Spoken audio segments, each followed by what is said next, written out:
And now we've got to check in with the Biden administration because it's now targeting Lyft, the ride sharing company, in a truly unhinged and bizarre manner. The Federal Trade Commission, run by a far left activist ideologue named Lina Khan, is now targeting Lyft for supposedly deceptive employment practices and just hit it with an over $2 million fine. But the actual complaints they have against the company are absurd when you look into the details. Lina Khan posted in a tweet, "Firms that lure workers with false earnings claims are breaking the law. FTC has taken action against Lyft for deceiving drivers about how much they could expect to earn on its platform. We've ordered Lyft to stop this conduct and pay $2.1 million. Okay, so if this was true, that would be reasonable enough. I mean, most people agree, like, fraud is bad and shouldn't be allowed. Companies can't lie to you and say, we're going to pay you $50 an hour, and then you do the job and they pay $20 an hour, right? That would be fraud. That'd be stealing. That would be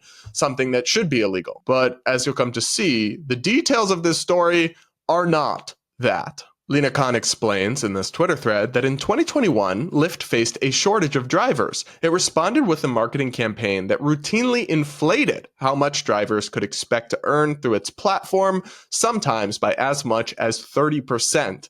These false claims led to increased signups, with more drivers joining Lyft. So, did Lyft lie to drivers and promise them a wage they wouldn't actually get and then kind of trick them into signing up? That's what Lina Khan would have us believe. But even in her own thread, that's not what actually happened. She writes, most drivers would not earn the amounts Lyft advertised. For example, Lyft told potential drivers they could make up to $33 an hour in Atlanta and up to $31 an hour in Miami. In reality, these figures reflected earnings of the top 1/5 of drivers. Wait, hold up. Does Lina Khan not know what the words up to mean? Or does she just think Americans are absolutely stupid? If an advertisement says you can earn up to $33 an hour, that doesn't mean you will earn $33 an hour or that a majority of people will. It means that's the highest amount. And if 20% of people are earning that, that's actually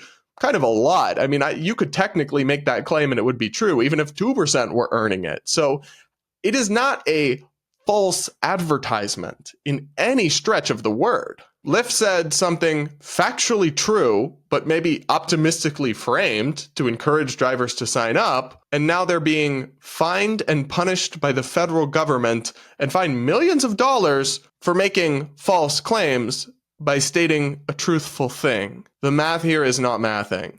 I am not saying that Lyft is a perfect company or that it is just a dream perfect job to be an Uber or Lyft driver, but there's a reason that people are choosing it over other lines of work. They could get a bunch of other hourly jobs and they're choosing to do this instead because they value the flexibility and making their own schedule. They value the ability to work at times when demand is high and they can get really high rates. They value all of this stuff and they're getting a good deal out of it, or at least a better deal than they would at these other options. Yet the idea that the government needs to come in and nanny state and watch over your shoulder and protect stupid Americans from reading true things and coming away with the incorrect impression is just so condescending and so inappropriate to me.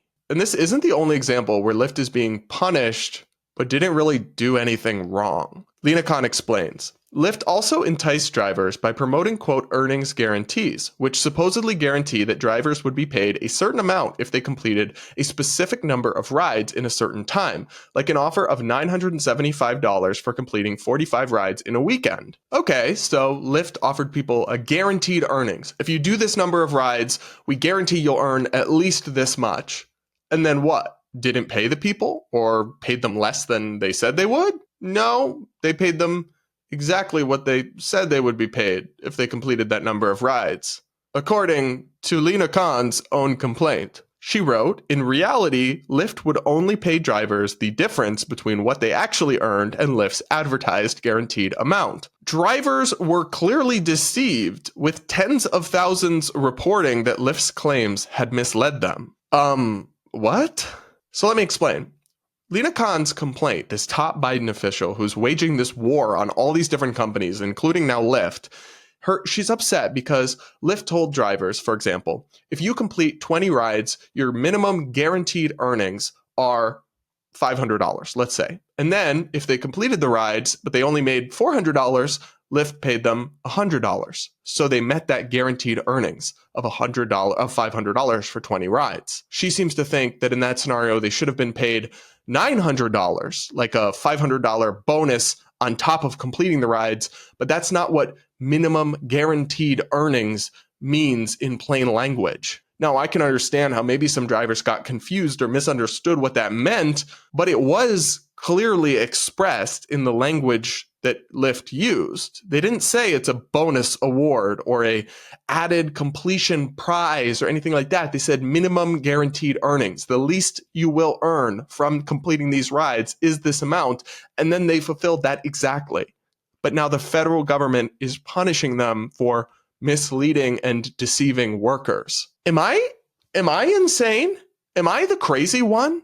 Or is it just me who doesn't think that Americans are brain dead? Like maybe I just have respect for Uber drivers and Lyft drivers and the kind of people that do this job, and I don't think they're simpletons. I think they can read in almost all cases. So I don't see any of this as particularly misleading or deceptive. And I don't see the industry as somehow in need of dire rescue of these terrible companies abusing these innocent people and lying to them. And we need the noble Lina Khan to step in and save them. I just find the whole thing so absurd. And the truth is, there's an agenda on display here. Lina Khan hates private enterprise, hates business. You've seen this. She's just waging war on different businesses as much as she can, using the full might of the federal government with all sorts of ridiculous claims like Apple has a monopoly because some techs are green and some are blue, when in fact, they don't have a monopoly.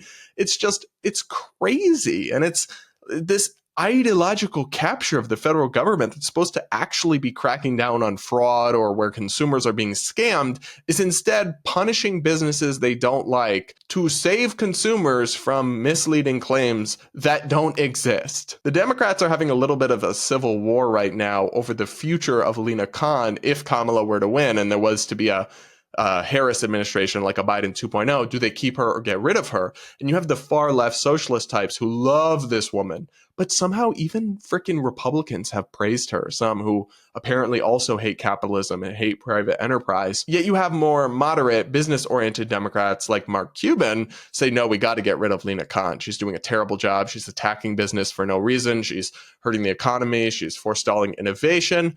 I hope that side of the party wins the day.